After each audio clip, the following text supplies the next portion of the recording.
Boa noite, meu povo, tudo bem com vocês? Volto aqui a fazer uma live. Estamos com transmissão ao vivo no Facebook. Quem estiver nos acompanhando, por gentileza, dá um ok aí se o som estiver legal, se a imagem estiver funcionando, para que a gente tenha um feedback e a nossa live consiga alcançá-lo sem nenhuma interferência. Hoje vamos falar sobre um assunto que trouxe polêmica aí durante essa semana, que é o caso da Mariana Ferrer.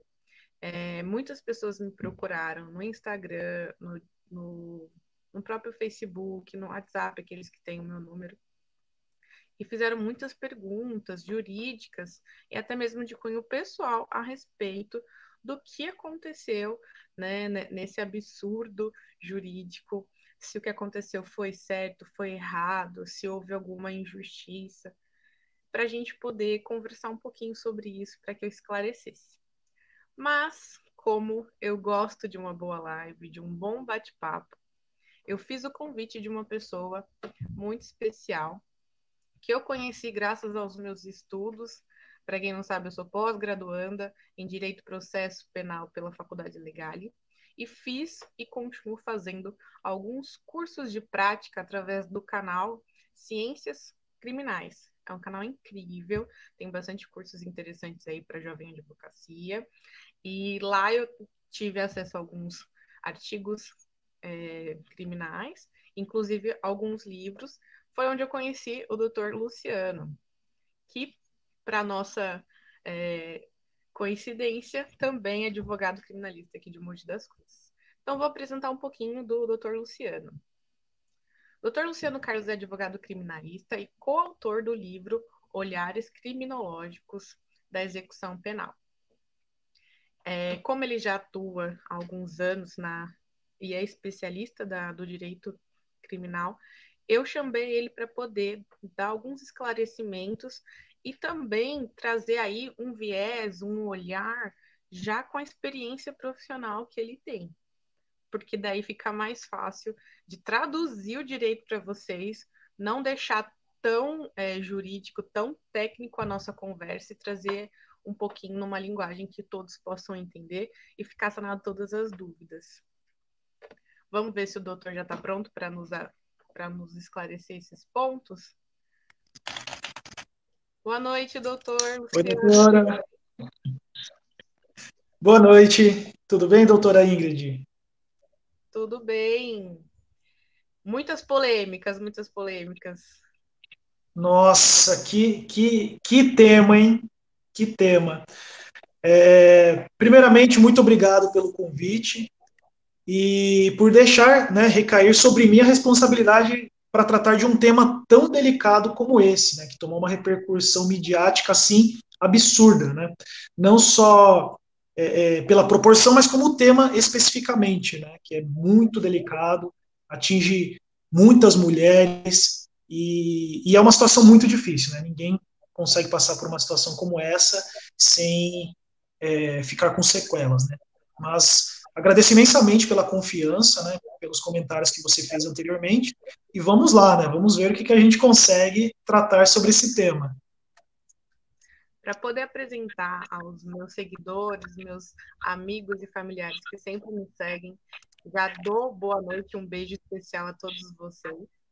Gostaria que o doutor começasse contando um pouquinho da sua história, da sua carreira profissional, como que o doutor Luciano se encontrou advogado criminalista.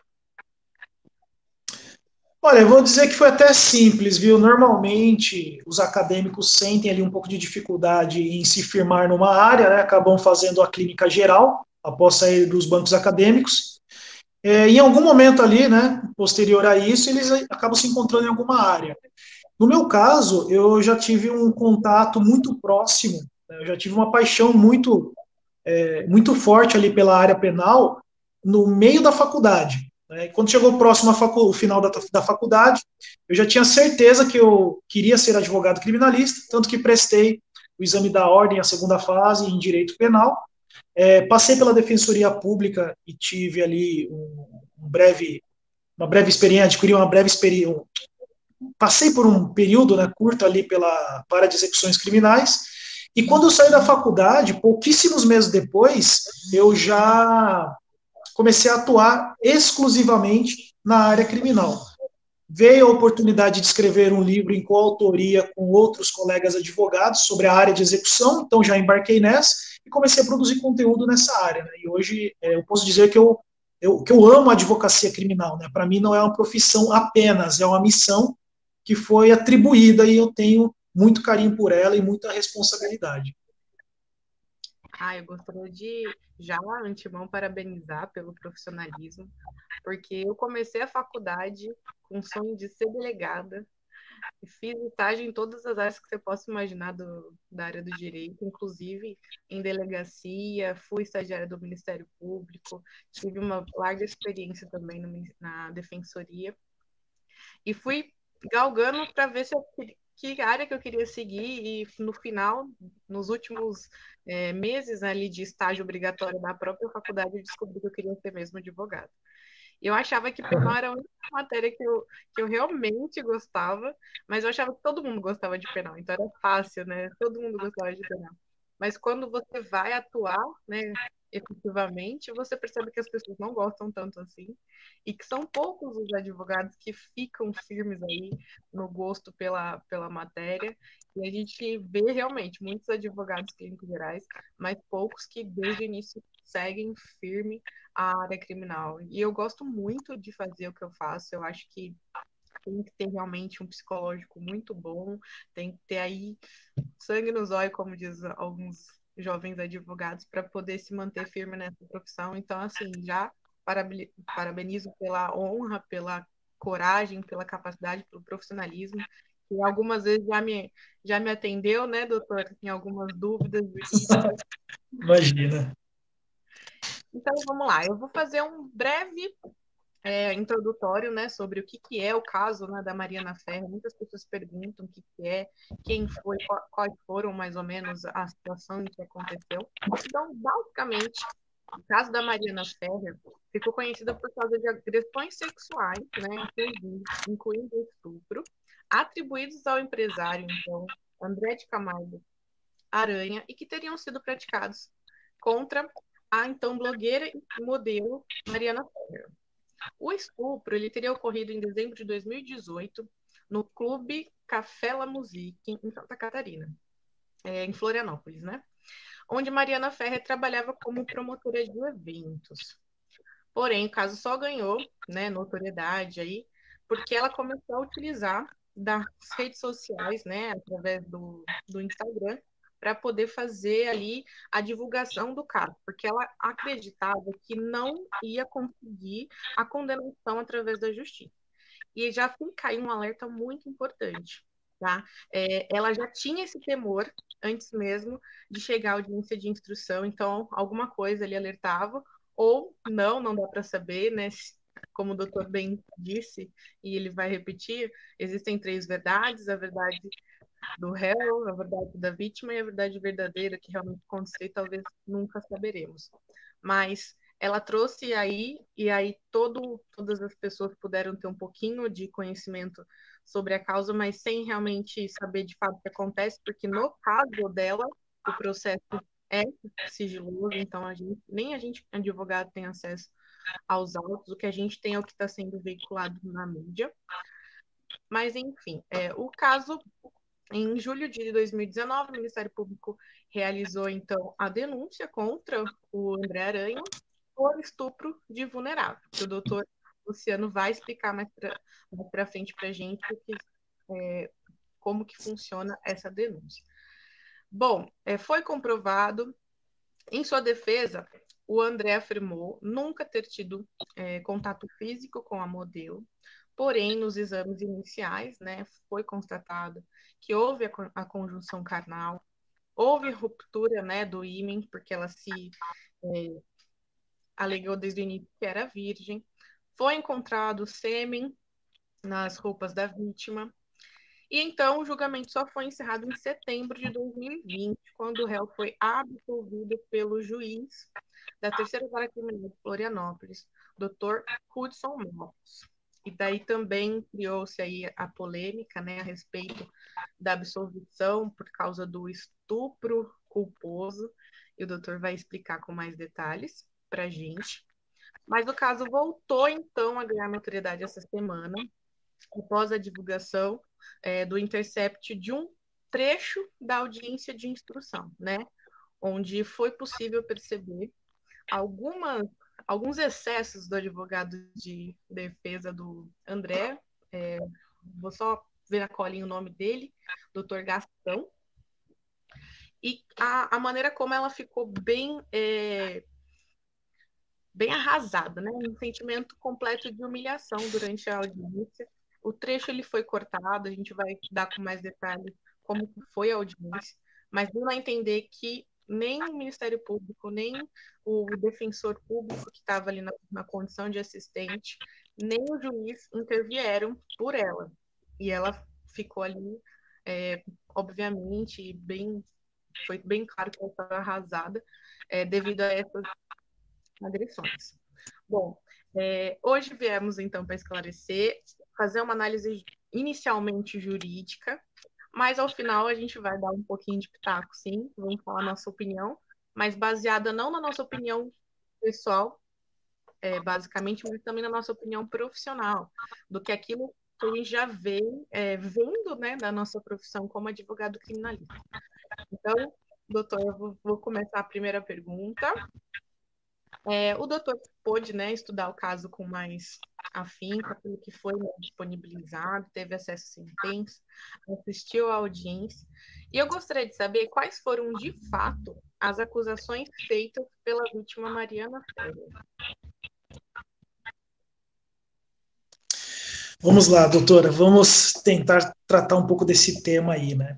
Tive acesso somente à sentença, muitos advogados acabaram tendo acesso à sentença, né? As alegações finais do Ministério Público, que é como se fosse o último momento ali que o Ministério Público fala no processo, e o trecho hoje na íntegra da audiência, né? Uma audiência pesada de 3 horas, né? Então tem muita coisa, né, que possa ser falado, tem muita coisa controversa também, muita coisa que condiz com a realidade do que foi falado antes, né, que foi exposto antes na sentença, né, que a audiência vem depois. Mas vamos lá. A acusação que recaiu sobre o réu é do crime chamado estupro de vulnerável, previsto no Código Penal, artigo 217. E, obviamente, eu não vou explicar os elementos do tipo, né, para não ficar uma conversa pesada, tecnicamente falando. Vamos tentar traduzir tudo isso. O estupro de vulnerável, existe o estupro, que é forçar alguém a ter uma relação sexual com você ou praticar um ato libidinoso, né, mediante violência ou grave ameaça. Então, esse cara aí é aquele que fica à espreita num terreno baldio, esperando a mulher passar, puxa ela para dentro pelo braço e fala, né, se você não fizer sexo comigo, eu vou te matar. Né? Esse é o estupro, entre aspas, simples. Simples porque existe um outro tipo. Tá? Aí vem o estupro de vulnerável, né, que é um tipo diverso desse. É como se fosse uma extensão. Né? Até mesmo poderia ser entendido como uma qualificadora. Não é porque ele está em outro artigo. Mas o que acontece? O estupro de vulnerável é quando o agente, né, a pessoa que pratica o crime, ele, para conseguir o seu objetivo, que é ter uma conjunção carnal com a mulher, né, não só com a mulher, né, isso pode ser aplicado também para o homem, para a vítima, né, ou fazer com que ela pratique um ato libidinoso, ele não usa a ameaça ou a violência, ele vai usar um terceiro, entre aspas, instrumento, que seria o quê? Um meio de deixá-la embriagada ou entorpecida, né, ou reduzir a sua capacidade psicomotora, né.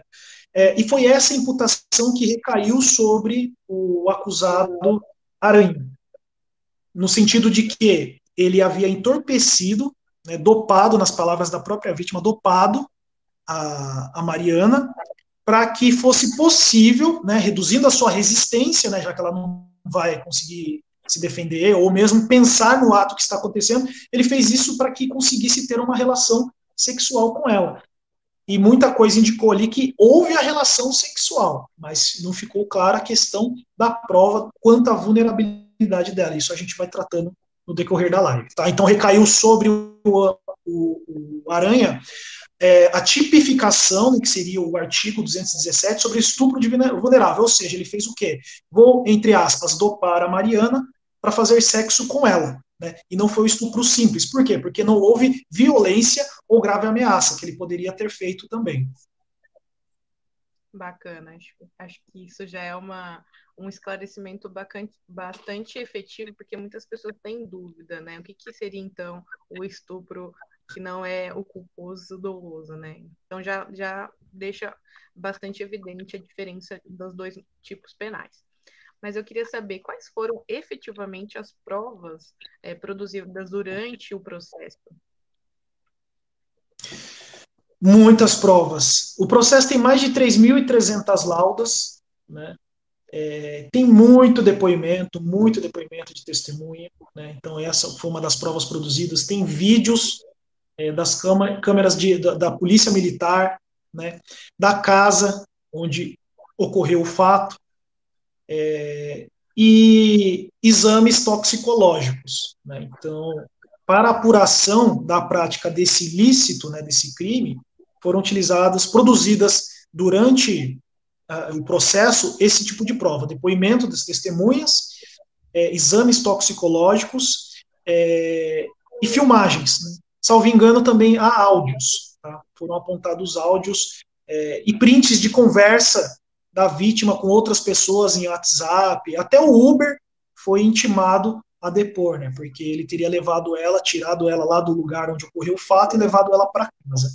Só um detalhe, doutora, que você falou da modalidade do estupro. Você quer que eu responda isso agora? Por que não é estupro culposo?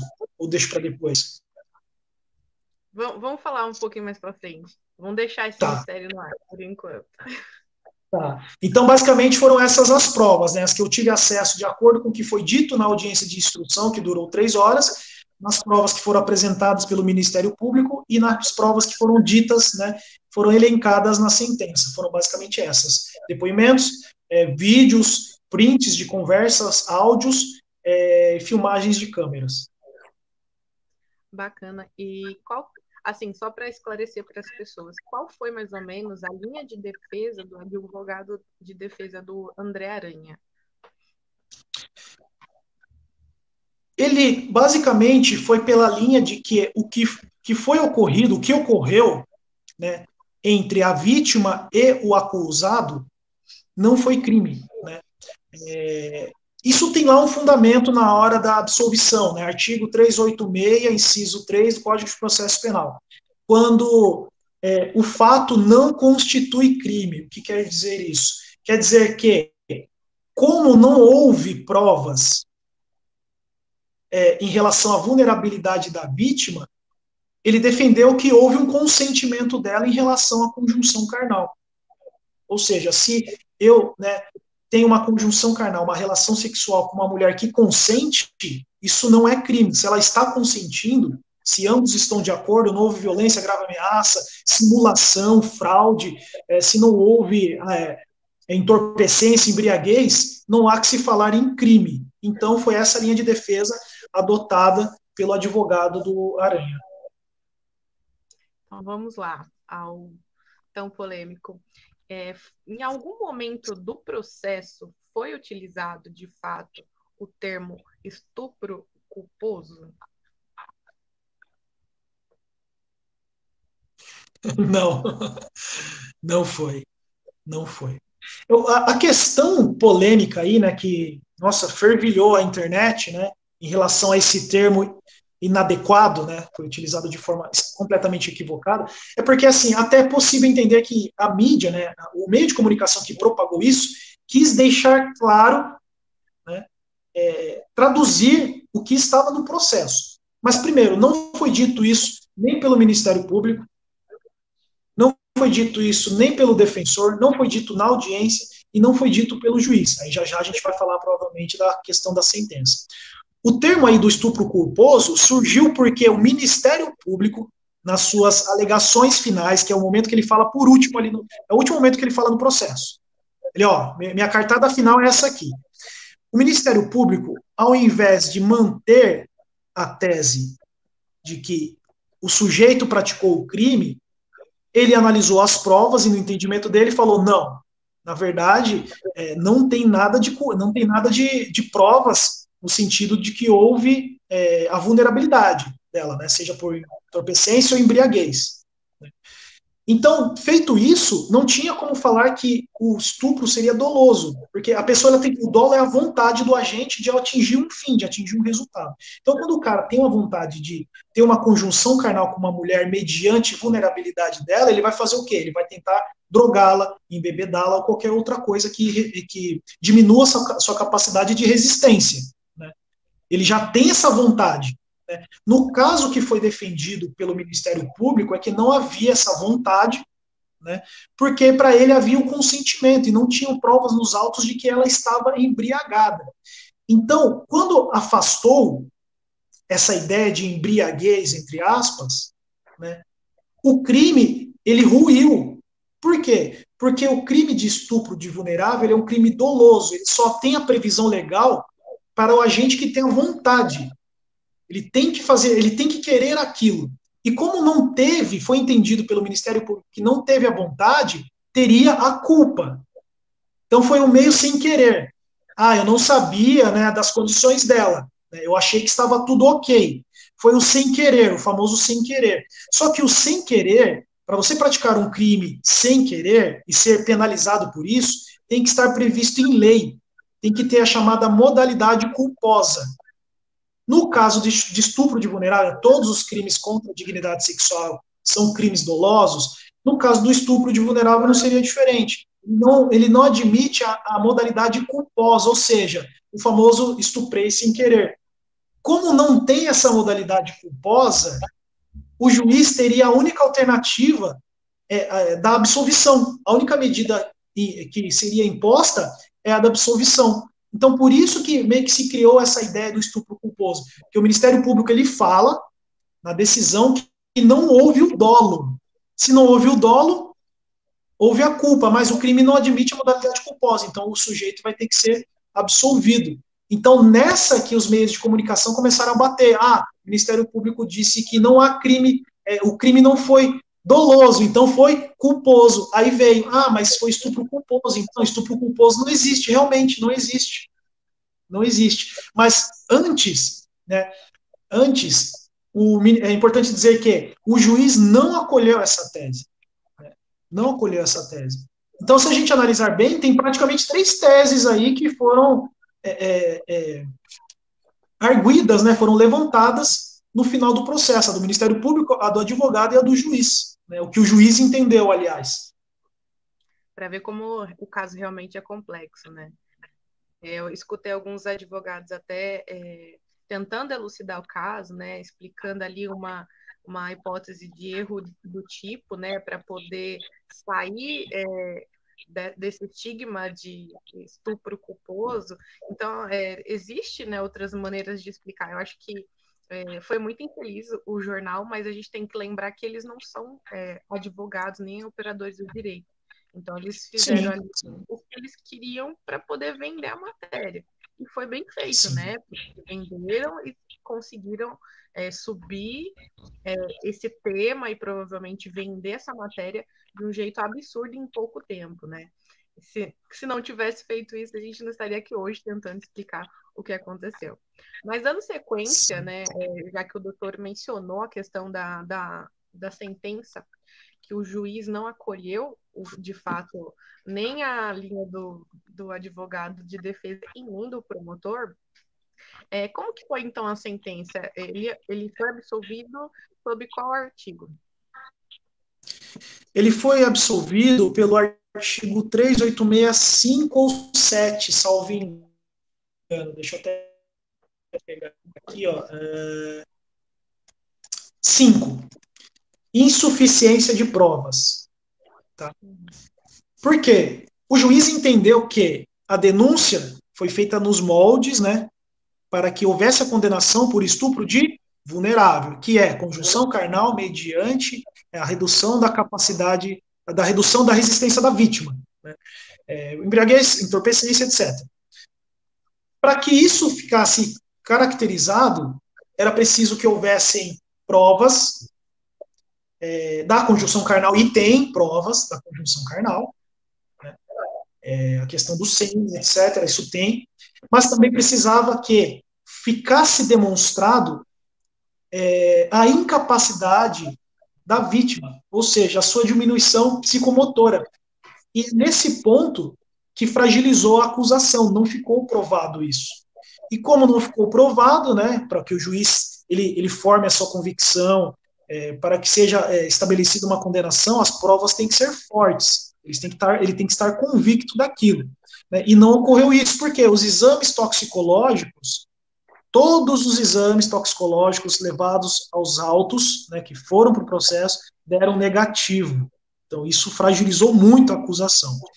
Outro ponto, os depoimentos, o juiz entendeu que muitos depoimentos foram controversos. Não houve ali uma consonância entre o depoimento das testemunhas. Isso fragilizou mais ainda. Como ele não pode fazer uma espécie de condenação subsidiária, na dúvida, né, ele tem que fazer o quê? Absolver. A gente chama, né, a doutora sabe muito bem, indúbio pro réu. Na dúvida, beneficia o réu. Que até ele usou aquele trecho, né, muito conhecido de muito mais fácil inocentar 100 acusados do que condenar um inocente. Né? Ele usou esse termo.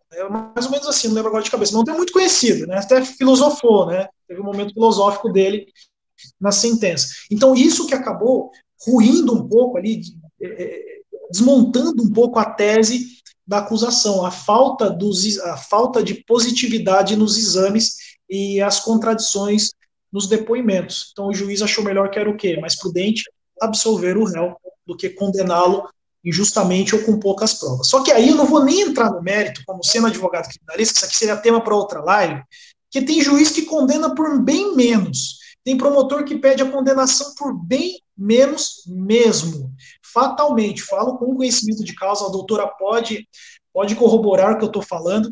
Tem juiz e promotor que pede a condenação que condena por bem menos, mas no caso, não foi isso que aconteceu. Né? Aí tem muita coisa envolvida, tem a questão midiática, tem muita coisa assim e tem a verdade, né, que é a terceira verdade, que a gente não sabe realmente o que aconteceu. Tá? Então, só esclarecendo, se fosse, né, talvez se fosse um estupro simples, a palavra da vítima, nesse caso, teria muito mais força do que já tem nos crimes sexuais. Por quê? Poderia, por exemplo, ela ter subido até o local onde estava o aranha e ele ter falado para ela, olha, se você não mantiver uma relação sexual comigo agora, eu sou influente, eu posso te prejudicar. Isso é estupro. Ela vai e aceita, fala, eu não quero ser prejudicada. Ela vai e tem que aceitar aquilo que está sendo imposto. Aí ele poderia sim, né, obviamente com outras provas, né, ele poderia sim ser condenado por estupro simples, mas no caso, o que pegou muito aí a condenação, a falta da condenação, foram os exames negativos e os depoimentos conflitantes. Eu vou, então, aproveitar o gancho, né? Que muitas pessoas perguntaram. Então, assim, juridicamente falando, para pincelar e bater o martelo. Por que, então, né, como não há provas de que houve o estupro, por que o acusado não foi condenado pelo estupro na sua modalidade simples, né? Então, o que faltou nesse processo para que ele, ao invés de pensar na absolvição por falta de provas, não realmente o condenou pelo estupro sem ser na hipótese de estupro de vulnerável, já que não ficou provado que ela estivesse drogada ou alcoolizada? É simples aí, né? É uma questão bem técnica. Né? É simples e técnica. O Ministério Público, desde o início, ofereceu denúncia no sentido de estupro de vulnerável. Ou seja, conjunção carnal mediante incapacidade de resistência. No meio do percurso, o Ministério Público não pode alterar aquele tipo penal. Ele tem um prazo para isso, para fazer o aditamento. Se fosse no começo, talvez sim. Talvez todo o resultado fosse outro. Mas como já não tinha mais... Quando você vai acusar alguém, você tem que acusar alguém de forma objetiva em relação àquilo. Né? Tanto que a denúncia que é oferecida pelo Ministério Público, ela tem que ser precisa. Mas lógico que isso na teoria, né? A gente sabe, a doutora sabe na prática o que tem de denúncia inepta, né? Que a gente chama, denúncia que não esclarece bem, não diz nada objetivamente, né? Mas, em regra, tem que ser objetiva, tem que ser clara, e tem que ser mantida aquela acusação até o final. Né? Em casos excepcionais, há possibilidade, sim, de fazer o aditamento. E quando a gente fala aditamento, a gente está incluindo, né, alguma coisa, a gente está aditando aquilo. Né? Nesse caso, ficaria muito difícil mudar, né, o tipo penal. O juiz até pode, se não me falha a memória agora, no comecinho do processo existe essa possibilidade de alteração do tipo da denúncia, né, que é o artigo criminalizador. Né? Ele pode até fazer essa alteração. Mas o processo já estava lá na frente. Né? Ninguém imaginava que o resultado seria mais próximo de, né, talvez, um estupro simples do que um estupro de vulnerável. Né? E que perdeu ali, no meio do percurso, falou, talvez não vai dar para manter mais essa tese. Creio eu que foi isso que o Ministério Público pensou. Estava lá na frente e falou, não adianta, a gente não vai conseguir a condenação desse cara nesse crime com essas provas, mas não tem o que fazer ali. Entendeu? Já ter passado o prazo. Mas o que me deixou muito chocada é que não tínhamos apenas, nesse caso, né, o promotor, tinha também a figura do defensor público como assistente de acusação. Será que não faltou também ali alguma ação, né, desse defensor? Olha, vou me basear pelo que eu vi na audiência de 3 horas. Né? Eu senti ali uma certa inércia do defensor. Tá? Não vou nem falar assim de e tal, falta de interesse, porque, né, eu acredito que ele saiba os limites da sua atuação e saiba o quanto ele deve se comprometer com as causas que a ele foi designada. Mas na minha observação, sendo advogado criminalista, e ele lá sendo um advogado criminalista, assistente de acusação, nomeado pelo Estado, ele foi muito inerte.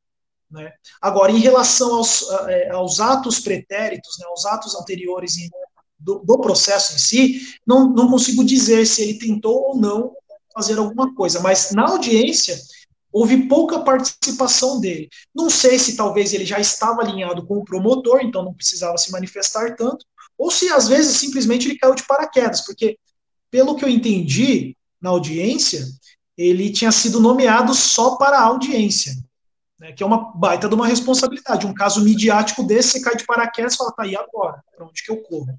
Né? Mas numa visão geral, assim, né, fazendo uma overview disso tudo, para mim, o defensor público, o assistente de acusação, ele foi um pouco inerte, sim. Voltando aqui um pouquinho à audiência, né, aos fatos que também se tornaram polêmicos, a conduta do advogado de defesa do André Aranha chamou a atenção de muitas pessoas e horrorizou também a muitos colegas advogados e advogados criminalistas, né? E lhe pergunto agora, com sua experiência profissional, o doutor já tinha presenciado atitudes como aquelas que a gente viu naquele vídeo do Intercept? Não. Na verdade, assim, quando saiu esse vídeo do Intercept, né, eu fiquei estarrecido. Né, porque você não espera uma conduta de um colega de profissão que esteja atuando num processo que a gente está falando de um crime tão delicado, tão espinhoso ali, né, um assunto muito sensível. E o que é pior, né, esse tipo de comportamento com relação à vítima. Né? Depois que veio a íntegra audiência, constatou-se que não foi bem aquilo. Né? Não foi bem aquilo. Então, minimizou um tiquinho só. Porque muita coisa que foi dita pelo advogado, a postura que foi mantida por ele, não foi das mais adequadas. Exatamente pelo fato de a gente estar falando com a vítima. Existem outras abordagens. Né? Vou falar uma situação na qual eu estive como advogado de um agressor. O agressor descobriu que houve a mulher estava tendo uma relação extraconjugal, rolou a agressão, na audiência eu tive que inquiri-la, tive que fazer perguntas a ela. Né? Mas, em nenhuma hipótese, levantei questões para atingir a imagem dela ou para desestabilizá-la, porque aquilo não é importante para o processo. Não é importante você ver a vítima chorando. Isso não é. Você vai colocar isso nas suas alegações lá. De acordo com o choro da vítima, ela está mentindo. Não faz sentido isso, né? O processo não se baseia nessa questão emocional, né? Tanto o próprio advogado falou isso. Falou que questões emocionais são alheias ao processo, né? Mas ele também esqueceu de falar, né, de observar que ele também estava excedendo a questão emocional. Em algum momento ali houve uma rusga, né, um desentendimento entre eles, porque um falou A, o outro falou B, começou uma discussão entre os dois, e ele se sentiu ofendido por algo que ela falou e vice-versa, né? Mas ele, como operador do direito, profissional extremamente gabaritado, é um dos maiores criminalistas do estado de Santa Catarina, do meu ponto de vista, ele cedeu. Ele poderia ter tomado outro tipo de comportamento, né? Mas é a minha opinião, e tem colega que concorda com a minha opinião e tem colega que acha que não, que tem que ser isso mesmo, faca nos dentes. Se você está patrocinando o seu cliente, independente do que supostamente ele fez, de quem é a vítima, você vai ter que ir para cima que nem um leão. Eu já não penso assim. Eu acho que há situações e situações. Então, o resultado final para mim em relação ao comportamento do advogado é que ele se excedeu. Ele fez uma boa atuação, sim, buscando a verdade real dos fatos, apontando as provas, questionando, indagando, pressionando. Ele fez várias pressões que foram interessantes na defesa, né? Mas se excedeu muito quando começou a entrar em atrito por questões alheias ao processo, questões pessoais, entre ele e a vítima. Isso não faz sentido nenhum para mim. Até convido a quem tiver disponibilidade, quem tiver curiosidade de assistir a audiência na íntegra, porque a gente assistiu a audiência na íntegra, são 3 horas, mas para quem quer realmente atuar na área, é interessante assistir, porque em partes é uma aula muito interessante, como o doutor falou. Na parte da defesa, o doutor Gastão, ele realmente fez a defesa no que lhe cabia, mas nesse aspecto ele realmente se excedeu. Quando a gente escuta aí, né, toda uma sociedade indignada e até manifestando ali a sua indignação quanto ao machismo, porque de fato, ainda mais em alguns casos onde os advogados não são ali qualificados ou estão aprendendo ofício, acabam querendo desmerecer a vítima ou a testemunha, atacando de uma maneira errada, né? E é aquilo que o doutor realmente falou, a gente não ganha nada atacando a outra parte dessa maneira, porque isso não traz pontos na nossa defesa jurídica, não vai deixar a nossa defesa mais bonita ou mais efetiva. Então, eu, como mulher, acho que isso foi muito desrespeitador, acho que ele se excedeu. Eu penso da seguinte maneira: eu sou operadora do direito. Se a vítima, a testemunha, a parte, o réu, whatever, alguém que desconhece do direito como eu, né, que passei ali pela faculdade, pelo estágio, tenho experiência já na área, eu não vou devolver com a mesma, né, com a mesma pancada. Se eu fui ofendida, Exatamente. vou chamar a atenção do juiz para que ele interceda, mas eu não vou devolver na mesma moeda, né? Eu vou agir de forma profissional. Então, essa falta de profissionalismo nesse momento, que até deu para perceber que foi um momento muito caloroso, né, da audiência, que causou todo esse alvoroço, foi totalmente desnecessário, né? E a gente entende, né, eu acho que, assim, toda audiência criminal, ela é extremamente importante, ela é muito delicada e complexa, porque a gente está falando do direito mais importante depois da vida, né, que é o direito da liberdade. Mas isso não dá direito ao advogado a humilhar a vítima, como foi o caso. Porque, como o doutor falou, a gente não sabe se ela é vítima ou não, mas assim, exatamente porque não sabemos, temos que tratá-la como vítima. Até porque ali ela estava diante do juiz. Tudo que ela estava falando estava formando prova. Se ela estiver mentindo, com certeza ela vai ser responsabilizada por isso. Ainda mais ela que estava em juízo, não pode mentir, né? Então é muito complicado, porque a mulher que passa por esse tipo de violência no Brasil, em suma, é tratada assim em todos os locais. em primeiro momento, pelos locais policiais, seja na delegacia, seja através da polícia militar, quando não temos aí uma polícia especializada ou já conscientizada, né, dos números altos de violência doméstica. E depois, quando vai chegando na fase processual também, ela é descredibilizada, ela é humilhada. Então, eu já ouvi, inclusive, de delegadas mulheres, de delegacias especializadas de defesa da mulher, que não dá para acreditar em tudo que as mulheres falam, porque muitas delas ou mentem, ou depois que é feita a denúncia e o inquérito é iniciado, elas desistem e voltam para os seus maridos. E eu fiquei realmente muito chocada, porque eu pensei, cara, então a gente vai tratar todas as mulheres como não vítimas, como se elas fossem culpadas, e as que realmente forem culpadas, e as que realmente forem vítimas. Quando que a mulher vai ter liberdade para poder denunciar quando ela é realmente agredida? Né? Já é difícil para a mulher sair dessa situação de vulnerabilidade, conseguir ajuda através do direito, né? E conseguir denunciar. E quando ela consegue realmente encontrar alguém que a ouça, né? Ela toma uma bordoada atrás de outra, né? Porque outras mulheres mentiram, porque outras mulheres voltaram para os seus agressores.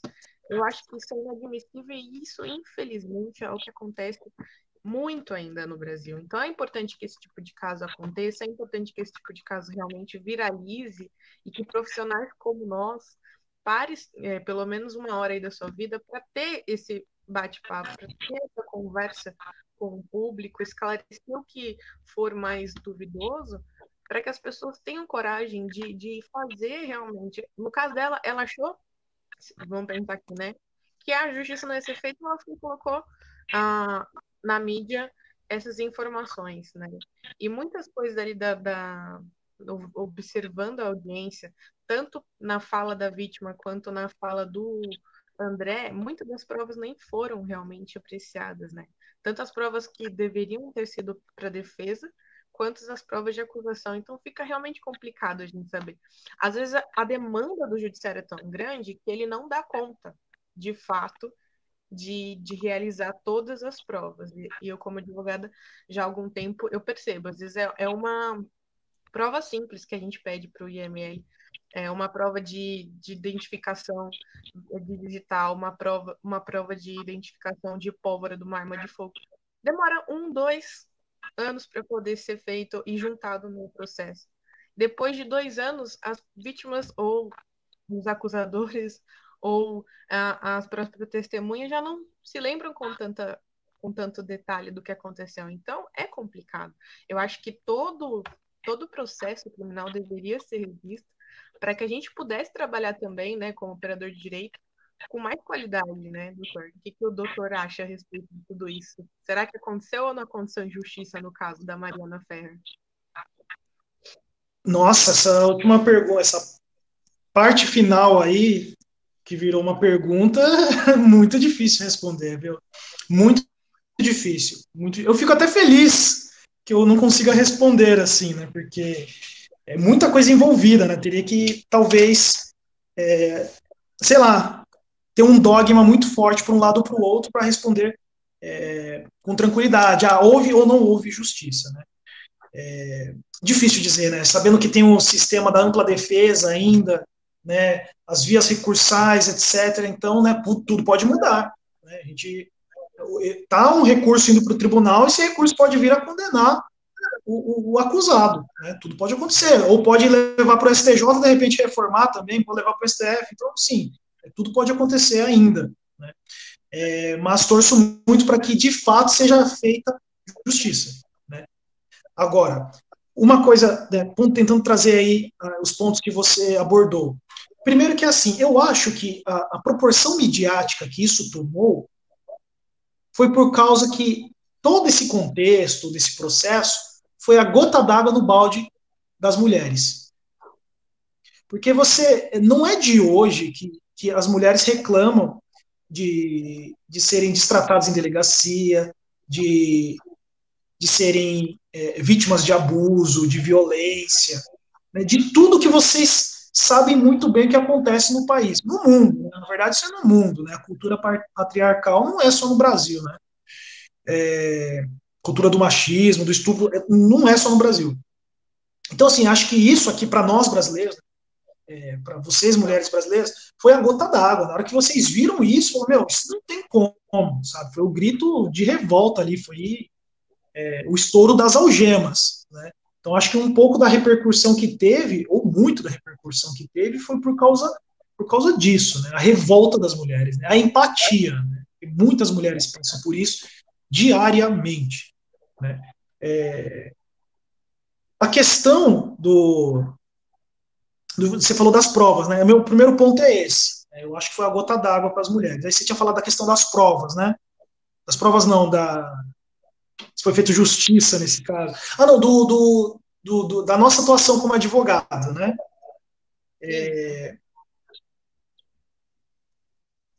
Entre aspas, foi bom isso ter acontecido, sim. Eu acho que foi bom ter a audiência vindo à tona, todo esse processo, tudo, para que houvesse, né, para que haja uma conscientização, né, para que crimes como esse sejam tratados de forma diferenciada, né, e não aconteça como você está falando, que você tem experiência para falar que você vai na delegacia da mulher, a mulher é destratada, é um negócio assim surreal, a mulher é destratada por uma outra mulher que está numa posição de autoridade, você fala, meu, se você que tinha que me acolher não está fazendo isso, imagina as que nem chegam a ir nesse lugar. O que elas estão passando? Se você que deveria me ajudar não está ajudando, imagina as que nem conseguem pedir ajuda. Né? Então, esse tipo de situação ter acontecido foi bom para que, quem sabe, dá um choque de realidade nas pessoas que acham que a exceção é a regra, como você disse. A delegada, né, que para mim é um negócio surreal. É uma situação na qual, acho que se eu for com uma cliente minha, uma delegacia, ela vai prestar uma queixa, a delegada fala isso, eu não sei, eu saio de lá com um TCO para assinar. Eu falo, mas você está brincando comigo. Não é possível isso, não é possível. Eu venho aqui com a vítima e você faz isso. Você quer achar que a vítima está mentindo? Vai achar isso na sua casa, na conversa de bar, no jantar com os familiares, com os amigos. Você não tem que achar se a vítima está mentindo olhando na cara dela e ela claramente transtornada pela situação. Isso é um negócio assim surreal. É uma falta de empatia tremenda, né, que permeia os órgãos que são essenciais para a averiguação desses fatos, né, judiciário, promotoria, delegacia de polícia. Então é algo assim que não deveria ser tido como regra, não é. Existem mulheres que às vezes arquitetam isso por algum anseio de vingança, ou que se arrependem, existem, o ser humano é falho, né? Existem essas mulheres, mas elas são a exceção, a regra são que as mulheres, de fato, sofrem uma violência absurda e precisam de amparo do Estado. O Estado não tem estrutura ou não tem interesse em ampará-las. Aí chega no judiciário, acontece isso que aconteceu na audiência do Aranha. Né? Ela está mentindo? Não se sabe ainda. Né? Mas ela estava lá. E não teve realmente aquele acolhimento. Né? Eu tive que, desculpa aqui, não estou entrando na questão política, eu tive que concordar com o Gilmar Mendes. Né? Tive que concordar com o Gilmar Mendes. Ele tem toda a razão quando ele viu que o sistema judiciário não acolheu aquela mulher. Não acolheu mesmo. Como eu disse, existem maneiras de se tratar a vítima, não importa se você é advogado de acusação, promotor, defensor público. Né? Outra coisa que me chamou muito a atenção nessa audiência, né, é a insistência dela, comentei com a doutora há pouco, né, a insistência dela nas provas. Ela batia muito forte naquilo. Parecia muito verossímil, né? Ela queria, falou, mas e as provas? As provas não foram para os autos, e aquilo, e os vídeos, as câmeras, blá. Ela bateu muito naquela tecla.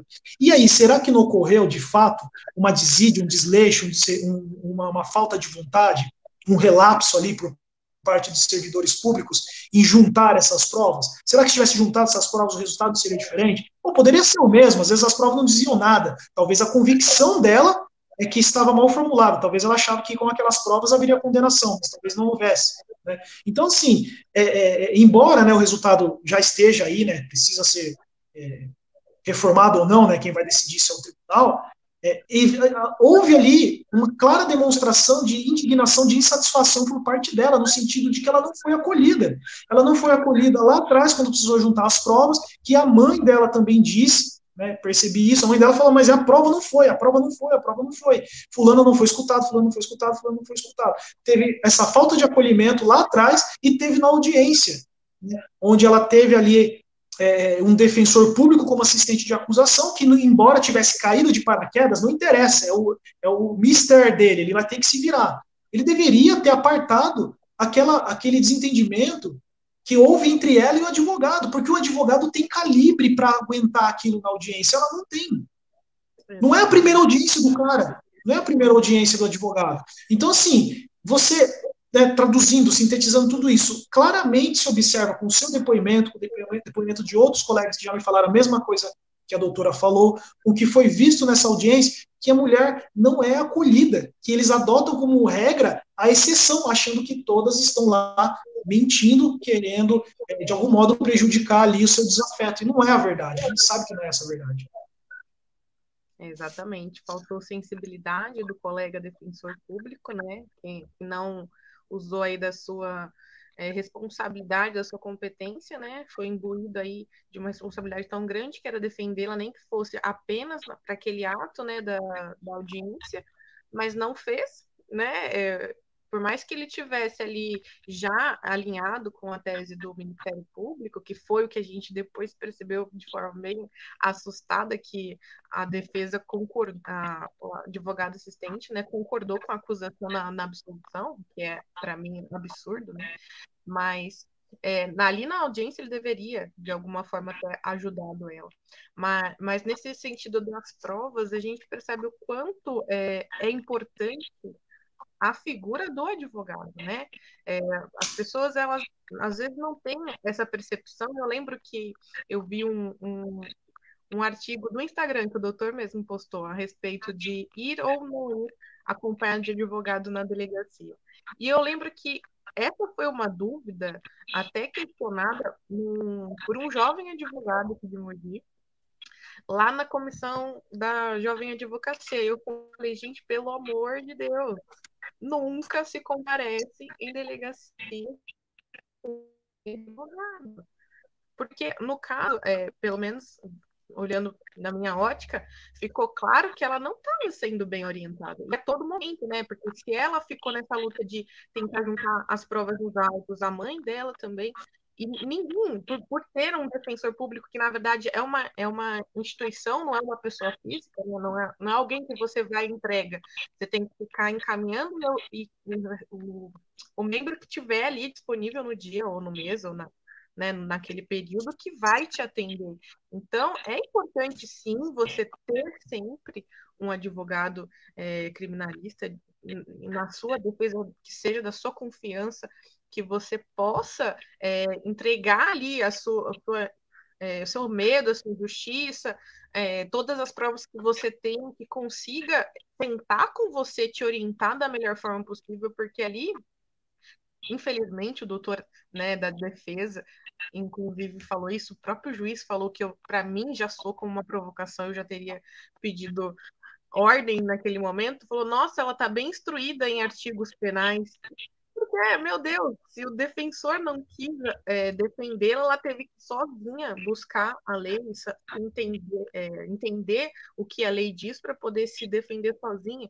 Então, é muito complicado. E a gente vê que realmente a figura do advogado é muito importante. A gente tem que começar a dar mais valor, né? Somos profissionais e o que a gente fala, por mais que pareça bobo, é um detalhe que faz muita diferença no momento da linha de raciocínio da defesa jurídica e também de como você vai ter tratado pelas outras autoridades durante a audiência, né?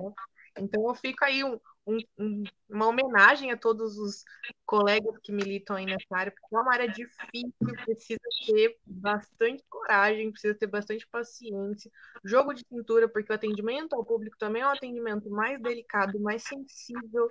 A gente está lidando ali com pessoas muito fragilizadas, seja a vítima, seja o acusado que está sendo injustamente acusado, porque nesse momento está todo mundo falando, mas é injusto, porque não sei o quê, porque não sei o que lá, mas eu tenho certeza que se fosse o seu filho que estivesse sendo injustamente acusado, você ia procurar o melhor advogado. E se o melhor advogado fosse apresentado como o doutor lá de Santa Catarina, você ia querer contratar ele também. Na hora, exatamente.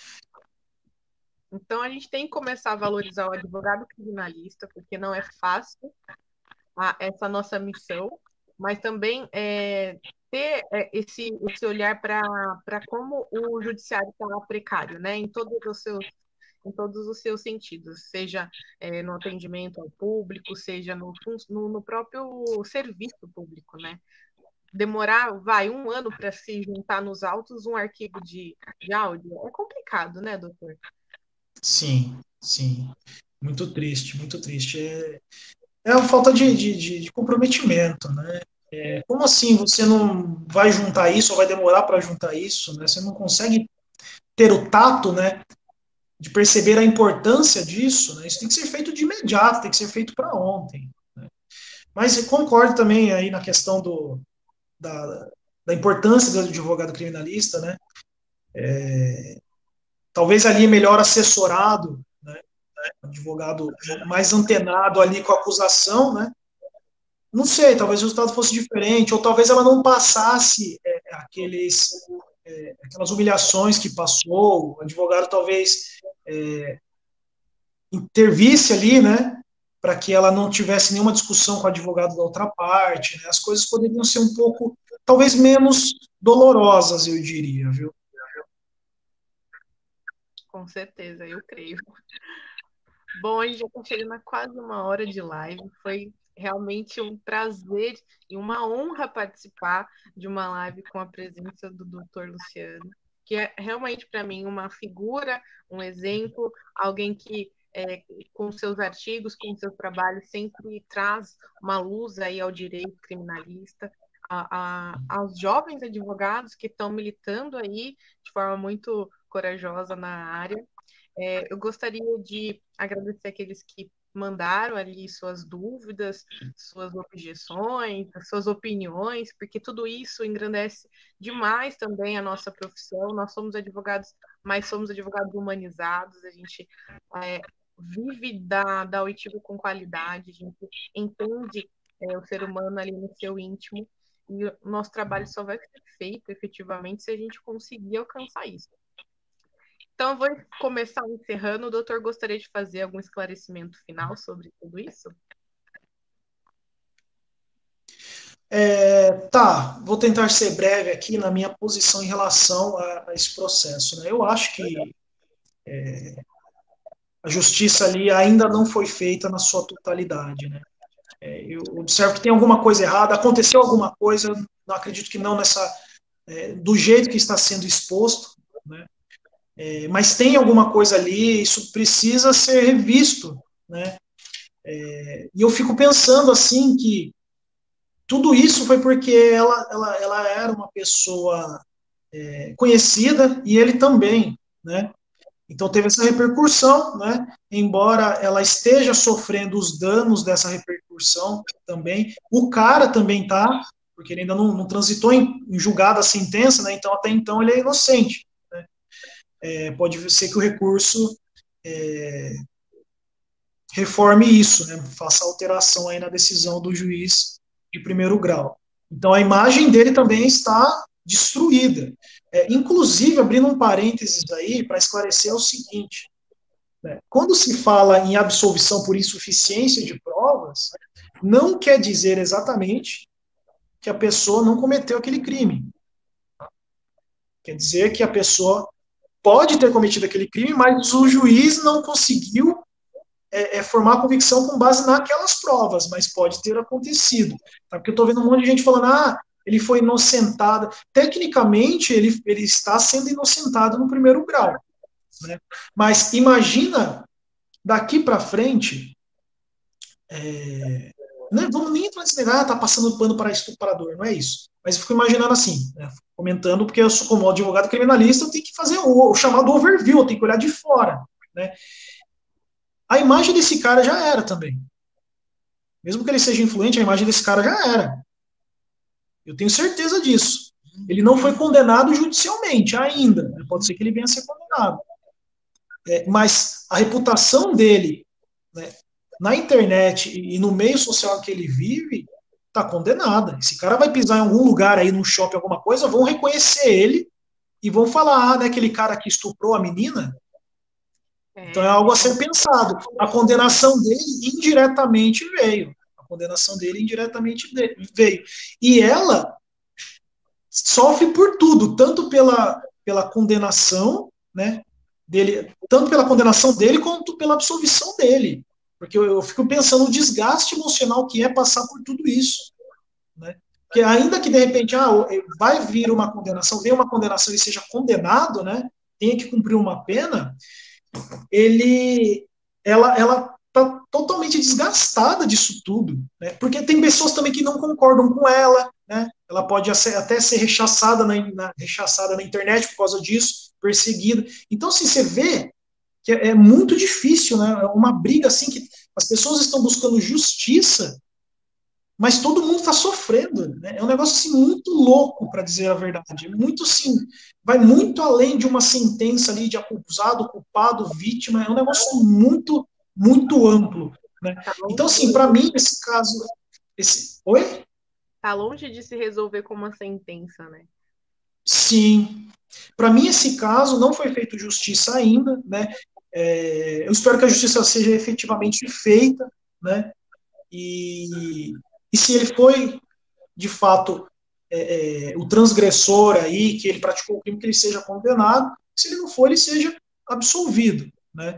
E que a vítima, né, que ela possa reconstruir, né, voltar ali a ter a sua habitualidade, né, conseguir fazer suas coisas, porque a vida da pessoa para. Você imagina a repercussão disso, você não consegue ir no mercado, né? Você não consegue botar o pé na rua do seu condomínio, você não consegue fazer nada. Então é muito difícil, tá? Essa consideração que eu queria fazer. É difícil para todo mundo, né? Para todo mundo. E não acho assim que tenha sido feito justiça ainda. Agora, né, encerrando aqui, agradeço imensamente o convite, é uma honra estar aqui, poder explanar um pouco sobre esse assunto tão delicado, tão difícil, tão complexo. Falar um pouco de groselha também, porque eu adoro filosofar, falar sobre as coisas que às vezes nem são pertinentes, mas eu adoro viajar nas ideias. Agradeço imensamente pelo convite, pela responsabilidade a mim atribuída para falar sobre esse assunto, como eu disse no começo da live, e espero que a gente possa aí retornar fazendo live sobre outros assuntos. Você é uma pessoa, uma profissional, uma excelente profissional, uma ótima criminalista, eu adoro trocar ideias sobre a área criminal, então eu estou à disposição para quando você quiser. Obrigada, doutor, pelas suas palavras. Eu acho que, assim, de tudo que a gente conseguiu explanar hoje, a verdade, assim, que fica máxima é que a gente não pode acreditar de imediato em tudo que a gente escuta, não é mesmo? Porque o doutor Luciano, assim que ficou sabendo dessa polêmica, ele foi rapidamente buscar a mínima informação que nos era permitido saber, que era a sentença, né? E rapidamente já foi lá, já teve acesso à sentença e pôde verificar ali com um documento oficial do que de fato estava se tratando da informação, né?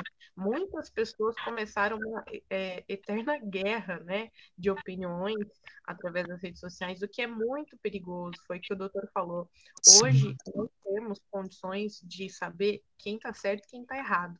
Mas o que a gente sabe dizer com toda certeza é que as duas partes estão sofrendo e muito com esses ataques cibernéticos, né? Muitos já condenaram o André Aranha como agressor e muitos estão tentando e às vezes conseguindo culpar a Mariana Ferrer na posição de vítima, como se ela tivesse culpa em ter sido agredida sexualmente.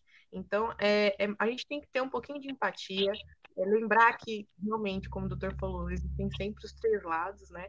Tem o lado do acusado, tem o lado da suposta vítima e tem a verdade que nem sempre a gente vai saber. No caso em concreto, já foi entrado com recurso, não é mesmo? Mas nada impede que uma dessas evidências que tanto a vítima quanto o suposto agressor disseram que não foram juntados aos autos, que ela venha a de fato ser elucidado e essa prova venha a mudar, né, a logística da coisa. Pode ainda haver uma revisão criminal, né, doutor? Pode haver uma revisão criminal. E olha que, olha, só me perdoa ter que estender aqui só mais um minutinho, para ficar com uma reflexão. Eu estava pensando nisso hoje. Um caso emblemático tomou proporções midiáticas, a internet toda está envolvida nisso, né? Há o clamor popular, já está tendo votação no Congresso em relação aos crimes de estupro, ao crime de estupro de vulnerável não, não ser atingido pela prescrição, né? Então você percebe que começa a mexer os pauzinhos. Isso gera uma insegurança jurídica. Né? Aí eu fico pensando o seguinte, doutora. Vamos imaginar que o Aranha foi inocentado em primeiro grau, sobe o recurso da defesa, cai no colegiado o relator. Eles olham assim e falam, pensam, né? Olha o que está acontecendo com o promotor, advogado de acusação, advogado de defesa e o juiz. A retaliação que eles estão sofrendo. Olha o poder da internet. É quase o quarto poder, né? A gente agora tem o quarto poder, a internet. O executivo, legislativo, judiciário e a internet. E o tribunal da internet pega pesado, sem direito a recurso. E imagina se eles, na convicção daquele relator que caiu esse processo, que a apelação foi distribuída, caiu no colo dele. Ele olhou assim e falou: Meu Deus do céu, esse caso caiu na minha mão. Ele pensando na casa dele, e agora? Vou acolher a defesa ou a acusação? E aí? Ele não tem só a opinião dele, ele tem também que dar uma resposta para a internet, né? Então Não se pode fundamentar uma decisão em clamor popular, mas isso é o que está na lei. Na É o que está na prática. lei. E o que está aqui? Difícil, né? Difícil. Mas é isso, doutora. Eu queria só deixar essa reflexão. Fiquei pensando nisso o dia todo. Se cai lá, e aí? O que você faz? Exatamente, e Difícil. é muito conveniente até essa reflexão. Acho que se todos nós começarmos a pensar dessa maneira, a gente consegue ter empatia até mesmo com os operadores de direito, que não é uma função realmente fácil, mas a gente precisa do envolvimento de toda a sociedade, porque como o doutor falou, de repente estamos lidando aí com uma lei realmente muito arcaica que deva ser alterada. E a gente só vai conseguir essa alteração se tiver o clamor da sociedade, se a gente tiver a sociedade do nosso lado, né? Senão vai continuar sendo do mesmo jeito que é, né? E aí as injustiças elas podem ocorrer ou perpetuar no tempo. Mas foi muito gratificante ter participado dessa live. Fico muito feliz com o teor, com a riqueza de detalhes que a gente conseguiu passar aqui. Infelizmente não vamos responder as perguntas, até porque eu vi que as perguntas estão muito embasadas no que foi dito na audiência. Então, quem puder, assista a audiência, vocês vão entender. Não cabe a nós aqui nesse momento dar opinião de que lado a gente está, porque senão a gente confunde a cabeça de quem está assistindo. A gente veio mesmo fazer uma análise jurídica e explicar o direito para vocês. Mas obrigada, doutor. Eu tenho certeza que daqui para frente ainda vai vir muitos convites a respeito da área criminal, que é uma área que eu sou apaixonada. E pretendo continuar fazendo lives desse gênero, porque eu vi que as pessoas elas estão querendo se envolver mais, entender melhor, né, acerca dos seus próprios direitos. Eu acho isso incrível. Eu acho que a internet ela tem mesmo que chegar ao alcance de o maior número possível de pessoas, para que não ocorra de forma alguma uma injustiça, não é mesmo? Mas a gente vai acompanhando esse caso. Se precisar, a gente faz uma nova live para pincelar alguma Sim. coisa. Agradeço a presença, agradeço ter participado com a gente. Eu sei que foi tudo muito em cima da hora, a gente teve que decidir de um dia para o outro, mas o doutor, com toda a simpatia, atendeu aí o pedido. Muito obrigado. Tenho aqui minha gratidão e meu respeito pelo seu profissionalismo. Continuo tendo aí o doutor como exemplo. Fico muito feliz de conhecê-lo também aqui pela telinha da internet. Muito obrigada. Muito obrigada a quem ficou assistindo. Quem tiver ainda muitas dúvidas, pode deixar nas perguntas que a gente vai tentar responder aqui nas perguntinhas mesmo, tá? E boa noite a todos, fiquem conosco. Ainda essa semana tento trazer mais alguma live para a gente poder rebater aí esses assuntos polêmicos que acontecem no mundo jurídico. Beijo, boa noite, até a próxima. Boa noite, doutora. Boa noite a todos. Obrigado. De nada. Tchau, tchau.